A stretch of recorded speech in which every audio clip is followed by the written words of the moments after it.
School. मैं ऐसे पढ़ा रहा हूँ बिल्कुल, मैं जैसे अनजान व्यक्ति है।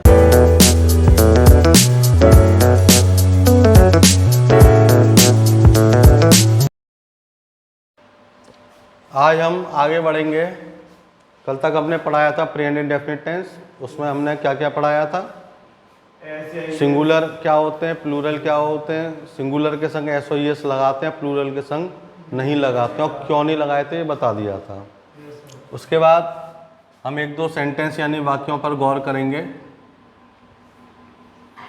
लिखा हुआ है, मेरा भाई स्कूल में अंग्रेजी पढ़ता है। मेरा भाई स्कूल में अंग्रेजी पढ़ता है। स्कूल मतलब विद्यालय में। जुगल आप बताओ, सब्जेक्ट ये है मेरा भाई, मेरे भाई की बात हो रही है।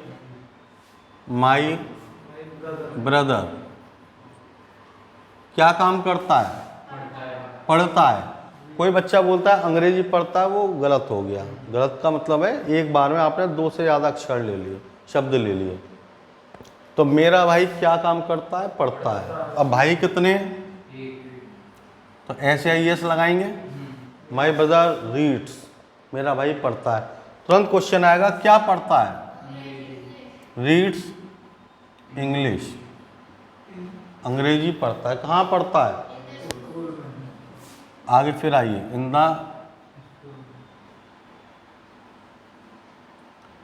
एक एक शब्द को यदि आप लोगे ना तो आराम से बना सकते हो, और एक साथ पूरे ली तो फिर खिचड़ी पक जाएगी।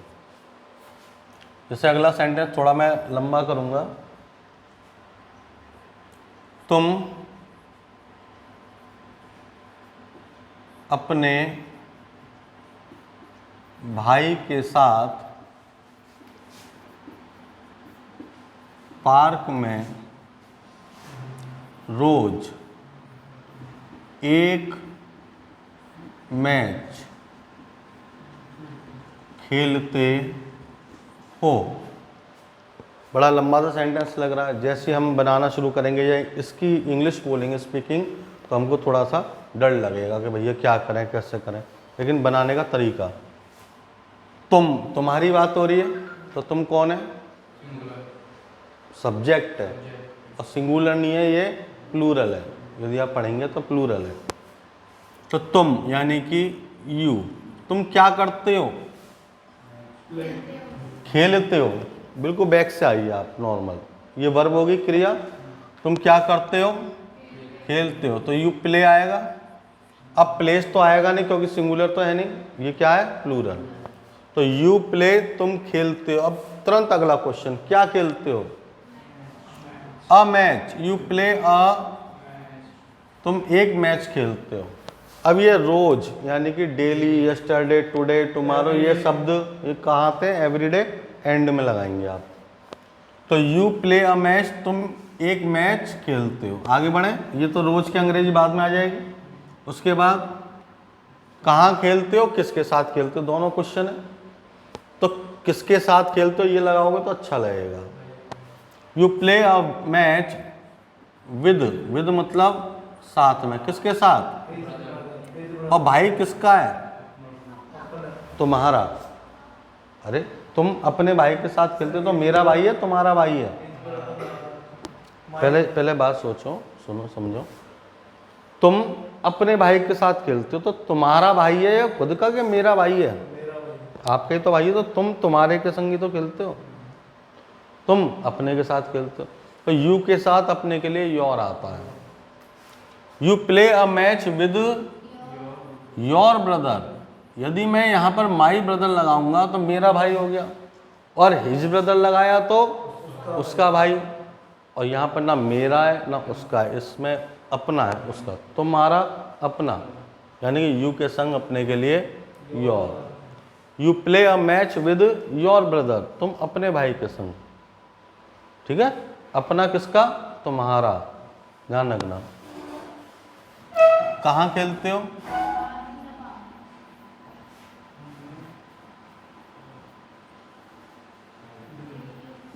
डेली। आगे बस लंबा सेंटेंस जरूर है, लेकिन आप बनाओगे टुकड़ों में तो कोई सा भी सेंटेंस बना सकते हो और कोई सी भी इंग्लिश को आराम से बोल सकते हैं। मैं डायरेक्ट एक इंग्लिश बना रहा हूँ, है ना, इंग्लिश डायरेक्ट लिख रहा हूँ सेंटेंस, ना कि हिंदी में। तो आपको पहचानना है कि हमने कैसे बनाया। आई टीच, क्या हिंदी हो गई विकास? आई टीच, मैं पढ़ाता हूँ, पढ़ा रहा हूँ, पढ़ाता हूँ। आई टीच मैनी स्टूडेंट्स, क्या मतलब हो गया इसका? मैं बहुत सारे बच्चों को पढ़ाता हूँ। क्या पढ़ाता हूँ? इन माई कोचिंग। अब इसकी हिंदी आप देखेंगे तो मैं अपनी कोचिंग में, अपनी कोचिंग में, ये मेरी तो कोचिंग आई के संग माई आएगा अपने के लिए। मैं अपनी कोचिंग में बहुत सारे बच्चों को अंग्रेजी पढ़ाता हूँ। ये सब्जेक्ट है, ये वर्ब। सब्जेक्ट हो गया मैं, क्या करता हूँ? पढ़ाता हूँ। किसको पढ़ाता हूँ? ऑब्जेक्ट बताया था, क्या या किसको? किसको पढ़ाता हूँ? मैनी स्टूडेंट्स, बहुत सारे बच्चों को। तो ये ऑब्जेक्ट ये भी है। और क्या पढ़ाता हूँ? ये भी ऑब्जेक्ट है। तो ऑब्जेक्ट एक नहीं है, ऑब्जेक्ट दो हैं, एक सजीव और एक निर्जीव, एक डायरेक्ट और एक इनडायरेक्ट। आई बात सही नहीं? ये आपका पूरा हो गया। आप इस प्रकार से कोई से भी सेंटेंस डायरेक्ट इंग्लिश में भी लिख सकते हो, हिंदी से इंग्लिश में चाहो हिंदी से इंग्लिश में लिख सकते हो। ठीक, इसके बाद हम चलेंगे नेगेटिव सेंटेंस की तरफ। थोड़ा जल्दी भी करवाना। नेगेटिव सेंटेंस का मतलब क्या होता है? ऐसे वाक्य, ऐसे सेंटेंस जिनमें कि नॉट का प्रयोग होता है।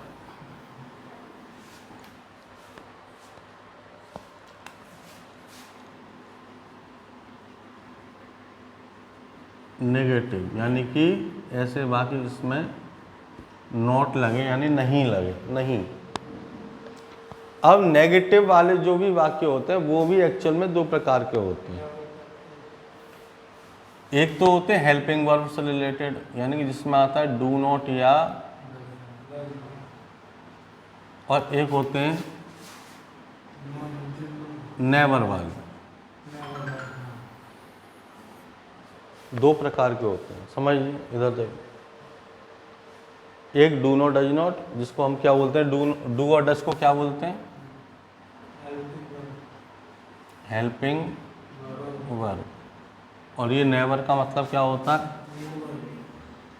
कभी नहीं। चलो पहले एक इसको समझते हैं, फिर इसको देखो। मैंने पहले क्वेश्चन लिखा आपकी भाषा में, वह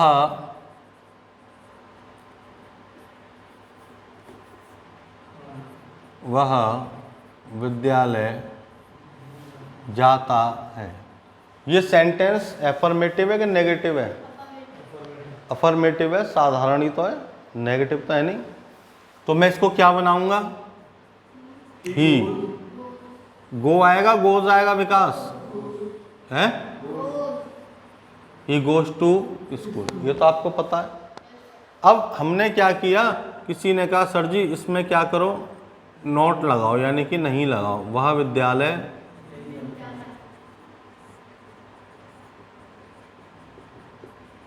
ये तो है। मैंने क्या किया?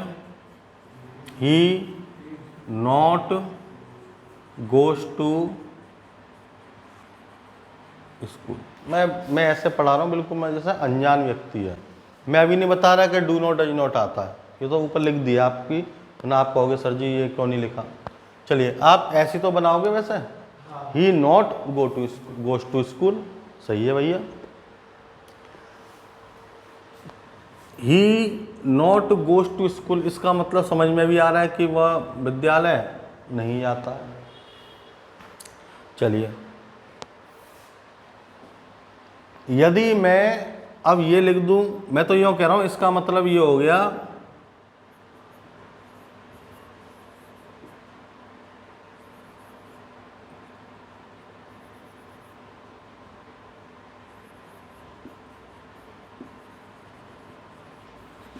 आप कह रहे हो ये विद्यालय नहीं आता, मैं कह रहा हूँ इसका मतलब है वह विद्यालय नहीं जाएगा, वह विद्यालय नहीं जाएगा। तुरंत आप एक क्वेश्चन कर सकते हो, यदि थोड़े से आप पढ़ाई लिखाई की बात करेंगे तो सर जी इसमें तो विल लगाओ, विल नॉट आएगा, जब तो विद्यालय नहीं जाएगा।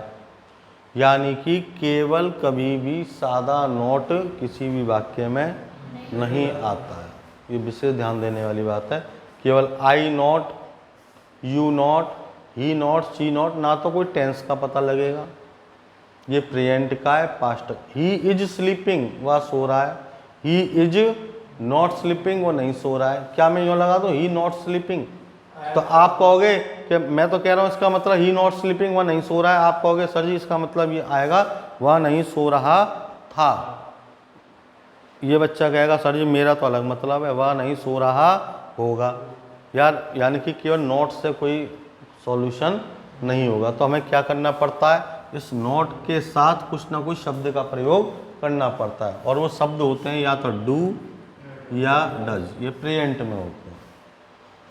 इसमें थोड़ा बच्चा कन्फ्यूजन में हो जाता है। इसमें जो टीचर होते हैं बता देते हैं कि भैया डज किसके साथ आता है और डू। अब बच्चे ने रट लिया कि सिंगुलर के संग डज, प्लूरल के संग डू, सिंगुलर के संग डज, प्लूरल के संग डू। और आते आते कोचिंग में कभी तुक्के में सही भी और कभी तुक्के में गलत भी। याद है तो ठीक है, वरना कभी तुक्के में भी सही हो जाता है। तो हमको यहाँ तुक्का नहीं लगाना है, हमको क्या करना है, बिल्कुल फैक्ट यानी कि जो सही बात है वही करनी पड़ेगी। क्या करनी पड़ेगी यहाँ समझिए। वहाँ की हिंदी क्या हो गई, इंग्लिश ही हो गई। नॉट अकेला आएगा नहीं, या तो डू आएगा या डज आएगा। मैंने लगाया डू, ठीक है। अब ही कितने हैं, सिंगुलर है, तो सिंगुलर में क्या आता है, नहीं सिंगुलर में एस या ई एस आता है, ऐसे समझो। सिंगुलर में एस और ई एस आता है, तो डू में एस और ई एस लग गया, डज हो गया। नॉट है तो नॉट लगाना ही पड़ेगा। अब एक बार एस और ई एस लग गया तो क्या दोबारा लगाएंगे, ये और ध्यान रखने की बात। तो इसलिए डज नॉट बन गया कि नहीं बन गया अपने आप। बात समझ में आई थोड़ी सी कि नहीं है, थोड़ी सी। हमने क्या किया कि सिंगुलर को देखा और एस और ई एस लगा दिया। एस और ई एस तो लगेगा ही हर समय, सिंगुलर में एस और ई एस प्रेजेंट इंडेफिनिट में हमेशा लगता है, हमेशा कहीं भी कुछ भी हो जाए। गोज में नहीं लगाया तो डज में लगा दिया। देखो माताजी रामायण नहीं पढ़ती हैं, क्या आएगा, मदर। हमने केवल ये लगाया अभी, डू नॉट रीड्स द, ये लिखा मैंने। अब क्योंकि सिंगुलर है तो मुझे पहले एस और ई एस लगाना ही पड़ेगा, तो डज हो गया। जब एस और ई एस लग गया तो एस यहाँ से हटाना पड़ेगा। अच्छा, इसको याद करने का तरीका समझ लो। मान लो ये भी कभी भूल जाओ, एक दावत वाली बात याद रखना। जिस प्रकार से दावत में जाने के बाद, किसी पार्टी में जाने के बाद एक व्यक्ति एक बार में एक थाली तो खाएगा, फिर दोबारा फिर खाना शुरू कर देगा। दोस्त आ गया, नहीं भैया मेरे संग खानी है। अब बुआ आ गई, बेटा मेरे संग खाओ। अब मामा आ गए, बेटा मेरे संग खाओ। तो मैं कौन हूँ, खाता रहूँगा मैं। क्या हर बार एस और ई एस लगाते रहोगे। जैसे दावत में एक बार खाना भोजन खाया जाता है, उसी प्रकार से एक सेंटेंस में एक बार ही एस या ई एस लगाया जाता है। अपने आप बिल्कुल ठीक बन जाएगा, आपको रटने की बात नहीं। ये हो गए सिंगुलर के, और एक बना देता हूँ प्लूरल का। वे नदी में नहीं नहाते हैं। वे की क्या हो गई, और डू तो आना है ये कम से कम। Do not bath in the, अब सिंगुलर होता तो एस और एस लगाते, नहीं है तो कहीं नहीं लगेगा। बात क्लियर, ये तो पहले से ही है प्लूरल। ये प्लूरल है, ये भी प्लूरल है, सब प्लूरल ही है। डू भी वर्ब की फॉर्म होती है, ये भी प्लूरल ही होती है। आ रही बात समझ? तो आप आसानी से डू या डच को फाइंड आउट कर सकते हैं, कोई रटेंगे नहीं। जहाँ सिंगुलर एस और ईएस लगा दो, या प्लूरल है वहाँ कुछ लगाना है ही नहीं। और एक बार एस और ईएस लगने के बाद दोबारा एस और ईएस नहीं लगा। बात क्लियर है? अब दूसरा जो टाइप आता है वो होता है नेवर वाला। नेवर का मतलब क्या होता है? कभी नहीं। अब देखिए इसमें समझने की बात, नेवर का मतलब कभी नहीं, यानी कि ये जो नहीं वाला शब्द है ये नेवर में छुपा हुआ है। और नहीं की अंग्रेजी होती है नॉट। तो नॉट शब्द नेवर में है, दिख नहीं रहा लेकिन अंदर इनबिल्ट इसको हम बोलते हैं वो है। अच्छा अब आप बताइए, चलिए पहले सेंटेंस लिख लेते हैं। राम कभी भी झूठ नहीं बोलता है। राम कभी भी झूठ नहीं बोलता है, या राम झूठ कभी नहीं बोलता है, दोनों का मतलब सेम है। राम की जगह राम लिखूंगा, कभी भी नहीं के लिए क्या बोल दिया? नेवर। झूठ बोलने की टेल अ लाई। लाई माने तो केवल झूठ होता है, ध्यान रखना। लाई माने होता है झूठ। लाई से शब्द बना है लायर, झूठा। लाई से शब्द बना है liar. You are all liar, तुम एक झूठे। लॉयर नहीं, लायर। लॉयर माने वकील, लायर माने झूठा, ठीक है, झूठा। लाई माने झूठ। तो राम नेवर टेल अ लाई, राम कभी भी झूठ नहीं बोलता। ये मैंने बना दिया, आपकी निगाह में ये लग रहा होगा कि सही है, नेवर आ गया।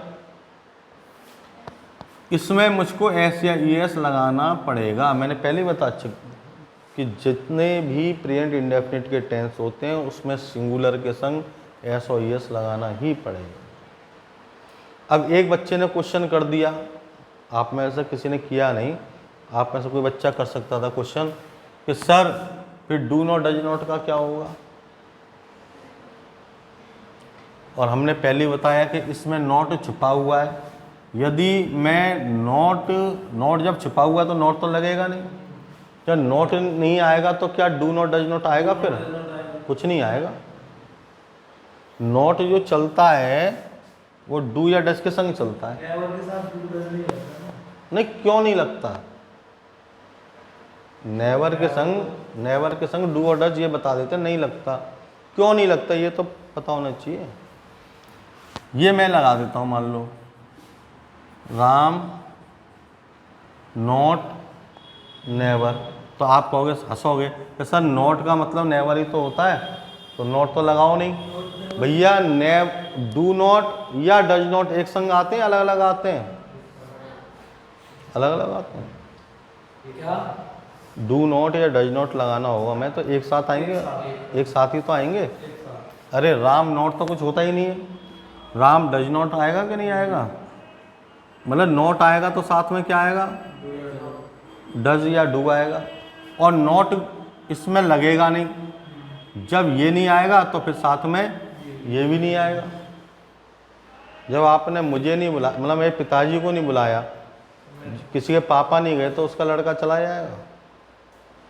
उसी प्रकार से जब नेवर आ गया, नेवर के आने पर नॉट आता नहीं है कभी। जब नॉट ही नहीं आता तो ना डू नॉट आएगा ना डज नॉट आएगा, तो उसका क्या बनेगा? Normal Ram never. और टेल्स में एस और ईएस तो आना ही है। अब नेवर्स तो होता नहीं है कभी, सुना है कभी? राम नेवर्स नहीं, राम नेवर टेल्स, क्योंकि टेल क्रिया है। वो हमने बताया था कि वर्ब की फर्स्ट फॉर्म में एस या ईएस का प्रयोग करते हैं। तो राम नेवर टेल्स अ लाई।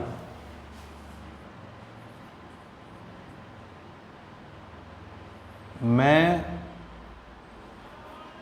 कभी भी पूजा नहीं करता हूँ। किसी बच्चे ने कह दिया सर जी मैं तो पूजा कभी भी करता नहीं हूँ, ठीक है, तो क्या लिखा उसने? I never. और नोट तो आएगा नहीं, नोट आएगा? ना डू नॉट, ना डज नॉट, नॉट मतलब कुछ है ही नहीं यार। नेवर ही अपने आप में बहुत बड़ी चीज़ है। तो आई नेवर का हो गया, मैं कभी भी नहीं क्या नहीं करता हूँ, आई नेवर प्रे लिख लो, पूजा कर लो, वर्शिप कर लो, प्रे और वर्शिप में थोड़ा अंतर है लेकिन प्रे लिख दिया कॉमनली। आई नेवर प्रे, मैं कभी भी प्रे यानी प्रार्थना पूजा नहीं करता हूँ। अब आई क्या है, प्लूरल, तो आई के संग एसो ये तो आता है ही नहीं कभी, तो ये वो बनेगा। समझ में आ गई बात, क्लियर है? डू नॉट क्या है, डज नॉट क्या है, क्यों आते हैं, नेवर क्या है, नेवर का मतलब क्या है, नेवर के संग कभी भी डू नॉट डज नॉट नहीं आता है, तो क्यों नहीं आता है, क्योंकि नेवर में ही अपने आप में नॉट क्या है, छिपा हुआ है, नॉट छिपा हुआ है, और नॉट कभी अकेले नहीं आएगा। कोई बच्चा कह रहा है सर जी कुछ नहीं है तो डू और डज तो लगाओ, फिर डू और डज तो लगाओ भाई। जब आप कह रहे हो कि जी सिंगुलर के संग एस ओ एस आता है तो डज लगाओ, भैया डू या डज कब आएगा, जब नॉट आएगा। अब नॉट ही नहीं है तो कुछ नहीं है, फिर बात क्लियर है।